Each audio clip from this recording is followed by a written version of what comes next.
భద్రత పెంచాలని మాజీ సీఎం జగన్ అడుగుతుంటే జగన్ నుంచి తమకు భద్రత కావాలని ప్రజలు ప్రభుత్వాన్ని కోరుకుంటున్నారని మంత్రి కొల్లు రవీంద్ర వ్యాఖ్యానించారు. పులివెందుల ఎమ్మెల్యేకు సీఎం తరహా సెక్యూరిటీ, పీఎం తరహా భద్రత ఉండదనే విషయం జగన్ తెలుసుకోవాలని హితవు పలికారు. 5 ఏళ్లు రాష్ట్రాన్ని జగన్ ఆండుకో చంద్రబాబు చేసే అభివృద్ధిని చూసి తట్టుకోలేకపోయిందని మండిపడ్డారు. రెడ్ బుక్ పేరు వింటేనే వైఎస్ఆర్సీపీ నేతలు వణికిపోతున్నారని కొల్లు రవీంద్ర విమర్శించారు.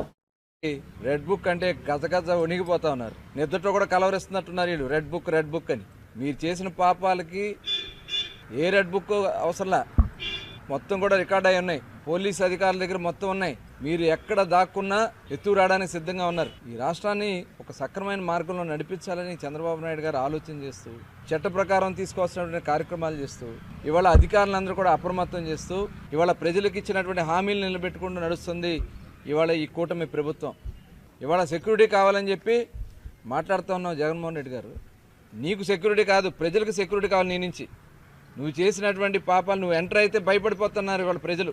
మళ్ళీ ఎక్కడ ఈ రాష్ట్రం భ్రష్టు పట్టిపోద్దా అని చెప్పి భయపడతా ఉన్నారు. ఇవాళ నువ్వు ఆంధ్ర రాష్ట్రం రావాలంటే ఎవరో ఒకరు చనిపోవాలి. ఎక్కడో చోట శవం ఉంటే గద్దలాగా వచ్చి వాడడానికి సిద్ధంగా ఉన్నాడు జగన్మోహన్ రెడ్డి. ఇవాళ సెక్యూరిటీ ఇచ్చే విషయంలో, ప్రజాస్వామ్యబద్ధంగా నడిపే పాలన విషయంలో చంద్రబాబు నాయుడు గారు చాలా క్లారిటీతో ఉన్నారు. ఎప్పుడు కూడా ప్రజాస్వామ్య విలువలకి, డెమోక్రసీకి దాటి ఎప్పుడు కూడా ఆయన పరిధి దాటి ఎప్పుడు ప్రవర్తించలే. ఇవాళ దీనికి ఒక కమిటీ ఉంది. మీకు సెక్యూరిటీకి సంబంధించినటువంటి కమిటీ ఆదేశాల ప్రకారం చేస్తారు తప్ప మీరేదో సీఎం సెక్యూరిటీ కావాలి, పీఎం సెక్యూరిటీ కావాలంటే ఇవాళ సాధ్యం కాదనే విషయాన్ని కూడా మాజీ ముఖ్యమంత్రి జగన్మోహన్ రెడ్డి గుర్తుపెట్టుకోవాలి. ఇవాళ ఎక్కడో ఉన్నాయని చెప్పి ఊహించుకుంటా ఉన్నాడు ఆయన. ఇవాళ నిన్న కలెక్టర్స్ కాన్ఫరెన్స్ జరిగితే ఈ వైఎస్ఆర్ పార్టీ నాయకులకి మా బందరోడు ఉన్నాడు, బందరు పిచ్చోడు, ఏం మాట్లాడతాడో తెలియదు. రక్త కన్నీరే. సినిమాలో చూసేవాళ్ళం, నాగభూషణ్ రక్త కన్నీరు నాగభూషణ్ లాగా పేర్నాని గారు వాళ్తూ ఉంటాడు. కలెక్టర్ కాన్ఫరెన్స్లో చంద్రబాబు నాయుడు గారు చెప్పింది ఏంటి? ఒక చక్కటి గవర్నెన్స్ అందించాలా, అటు అడ్మినిస్ట్రేషన్ సక్రమంగా నడవాలా, మేము ప్రజలకి పొలిటికల్ గవర్నెన్స్ ఇవ్వాలా. ఒక రాజకీయ నాయకుడు చేసేది ఏంది? ఒక ప్రజాప్రతినిధి ప్రజలకి తగిన విధంగా వాళ్ళు ఇచ్చినటువంటి సమస్యలను పరిష్కారం చేయడం కోసం చట్టాలు చేసే దాంట్లో, ఆ చట్టాలను సక్రమంగా అమలు చేసే దాంట్లో అధికారులకి కలిసి సమన్వయంతో ముందుకెళ్లాలని చంద్రబాబు నాయుడు గారు నిన్న చెప్తే, దానికోసం ఒక వాట్సాప్ గ్రూపులు క్రియేట్ చేసుకోండి. ఆ వాట్సాప్ గ్రూపుల్లో, ఎందుకంటే ఇప్పుడు ఆల్రెడీ మేము మంత్రులుగా వాట్సాప్ గ్రూపులు ఉన్నాయి.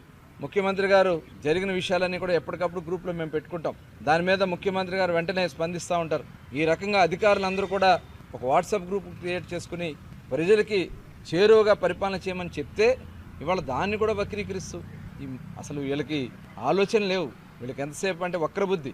వాళ్ళకిలాగా వాట్సాప్ గ్రూపుల్ని ఏ రకంగా వాళ్ళు వాడుకుంటారో గత ప్రభుత్వంలో చూసాం కదా. ఆయన ఒక ఎంపీ గారు ఏ రకంగా దాన్ని వాడారో చూసాం. వాటి కోసం అనుకుంటున్నారు వీళ్ళు. ఇవాళ ముఖ్యమంత్రి గారు చెప్పింది, ఇవాళ పెద్ద పెద్ద సంస్థలే వాళ్ళకు ఉన్నటువంటి మొత్తం ఎంప్లాయీస్ని ఆ గ్రూపుల్లో పెట్టుకుని అందరూ కూడా అప్రమత్తం చేసుకుంటూ ముందుకెళ్ళేది. రేపు గవర్నెన్స్ ప్రజలకు ఇచ్చే విషయంలో కూడా గ్రూప్స్ క్రియేట్ చేసుకోమని చెప్పిన దానికి తప్పుదారి పట్టిస్తూ ఉన్నారు. ఎస్, మేము పొలిటికల్ గవర్నెన్స్ ఇవ్వబోతా ఉన్నాం.